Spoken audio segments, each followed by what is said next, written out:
Assalamualaikum warahmatullahi wabarakatuh. Alhamdulillah, segala puji bagi Allah yang telah memberikan kita nikmat kesehatan, nikmat kesempatan, sehingga kita masih bisa bertemu dalam pesantren kilat online pada hari ini. Salawat dan taslim tak lupa pula kita kirimkan kepada Nabi Muhammad SAW yang telah menjadi suri tauladan bagi kita semua. Apa kabarnya anak-anakku hari ini? Alhamdulillah, Ibu Guru harapkan semoga kita senantiasa selalu dalam lindungan Allah Subhanahu wa Ta'ala. Hari ini Ibu Guru akan menceritakan sebuah kisah yang terdapat di dalam Al-Quran. Anak daku yang soleh dan soleha, silahkan disimak baik-baik ya kisahnya.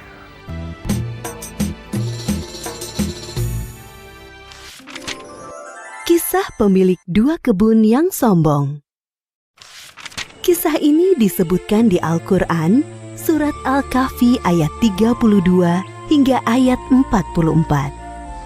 Kisah ini menceritakan tentang pemilik kebun yang dibutakan oleh kenikmatan dunia sampai mengingkari hari kiamat.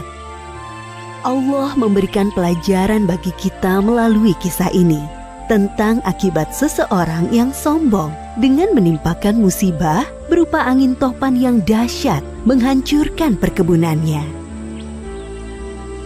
Pada suatu masa, ada dua orang laki-laki yang bersahabat sejak kecil.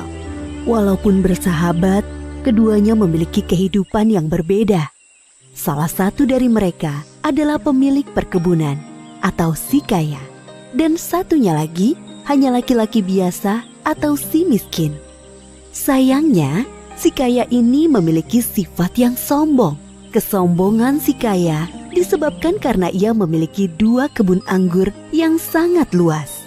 Masing-masing kebun anggurnya dikelilingi pohon kurma yang lebat. Di tengah-tengah kebun mengalir sungai yang airnya sangat jernih.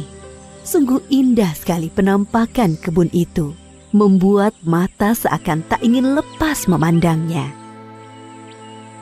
Wahai saudaraku, lihatlah kebunku yang luas ini. Pohon anggurnya tidak pernah berhenti berbuah dan sangat enak rasanya saat dimakan. Apalagi pohon-pohon kurma yang selalu tumbuh lebat setiap hari, membuatku sangat bahagia. Benar saudaraku, kebunmu sangat luas dan setiap panen hasilnya selalu melimpah. Aku sangat yakin kebunku tidak akan pernah berhenti berbuah. Sekarang aku benar-benar telah menjadi orang yang paling kaya. Tapi ingat wahai saudaraku, semua ini hanyalah pemberian dari Allah. Jangan sampai kau menjadi sombong dan lupa untuk bersyukur kepadanya, Sang Maha Pemberi Rizki. Si kaya seolah-olah tidak mendengarkan nasihat dari sahabatnya. Ia lebih fokus memperhatikan perkebunannya dengan perasaan sombong dan bahagia. Keesokan harinya, si kaya pergi ke rumahnya dan melihat harta yang dikumpulkan dari penjualan hasil kebun. Ia pun berniat untuk mengumpulkan harta lebih banyak lagi. Kalau setiap minggu hasil panenku selalu bagus, aku yakin pasti hartaku tidak akan habis sampai berpuluh-puluh tahun lamanya. Setiap hari kebun anggur si kaya selalu tumbuh dengan baik dan subur. Hal itulah yang menjadikannya semakin bertambah kaya. Tidak ada sedikit pun niat untuk menyedekahkan harta kepada orang yang membutuhkan.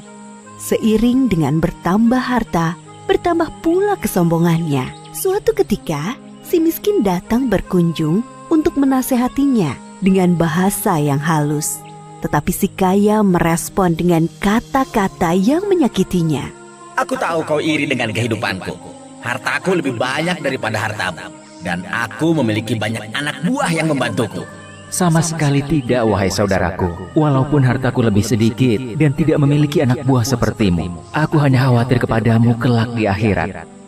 Aku kira hari kiamat tidak akan pernah terjadi. Seandainya aku mati suatu saat nanti, pasti Allah menempatkanku di tempat yang jauh lebih baik dari kehidupanku sekarang. Jadi, sekarang kau mengingkari adanya hari kiamat. Apakah kau juga mengingkari Tuhan yang telah menciptakanmu begitu sempurna? Benar-benar kau telah dibutakan oleh semua kemewahan dunia ini, saudaraku. Sudahlah, diam saja. Aku tidak akan mendengarkan nasihatmu lagi. Tidakkah kau lupa mengucap Masya Allah, la haula wa la quwata illa billah saat memasuki kebunmu? Ucapan itu adalah salah satu ungkapan syukur kepada Allah atas semua kenikmatan ini. Segeralah bertaubat kepada Allah sebelum semuanya terlambat. Si kaya tetap tidak mau mendengarkan nasihat si miskin. Ia mengusir si miskin karena merasa sahabatnya terlalu iri dengan semua harta yang dimilikinya. Setelah kepulangan si miskin, si kaya tidak berhenti untuk memamerkan hasil kebunnya kepada orang-orang di sekitarnya.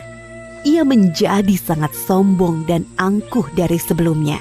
Malam itu, hujan turun dengan sangat deras. Suara petir menggelegar di langit. Anehnya, si kaya sama sekali tidak terbangun dengan suara itu. Ia malah asik tertidur.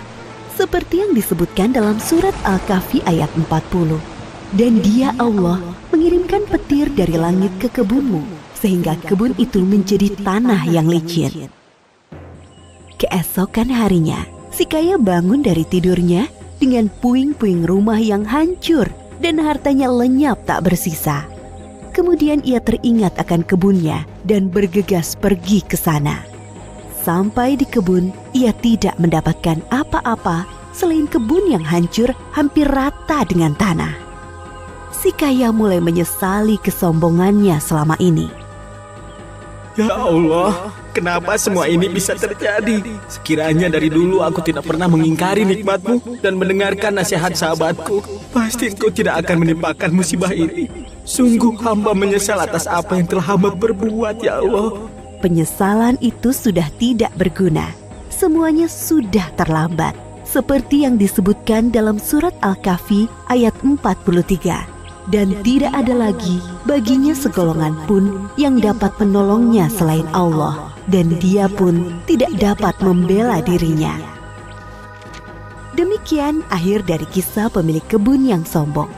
Beberapa hikmah dari kisah ini diantaranya: pertama, jangan lupa untuk mengucap Masya Allah, la haula wa la quwata illa billah. Tidak ada usaha, kekuatan, dan upaya selain dengan kehendak Allah, agar senantiasa bersyukur dan tidak sombong atas nikmat yang kita peroleh. Akibat dari sikap sombong ini dapat membuat kita lupa akan keimanan kita kepada Allah, seperti tidak mempercayai datangnya hari kiamat. Kedua, jangan berpura-pura tidak mendengar atau marah saat diberi nasihat yang baik. Bisa jadi nasihat itu merupakan teguran dari Allah melalui lisan orang lain. Ketiga, kehidupan di dunia ini hanya sementara. Jadi, jangan sampai kita dibutakan oleh kemewahan dunia. Padahal kehidupan akhirat yang kekal sudah menunggu kita. Nah, sekian dulu cerita Ibu Guru hari ini. Semoga anak-anakku yang soleh dan soleha dapat mengambil hikmah dari cerita tersebut. Wassalamualaikum warahmatullahi wabarakatuh.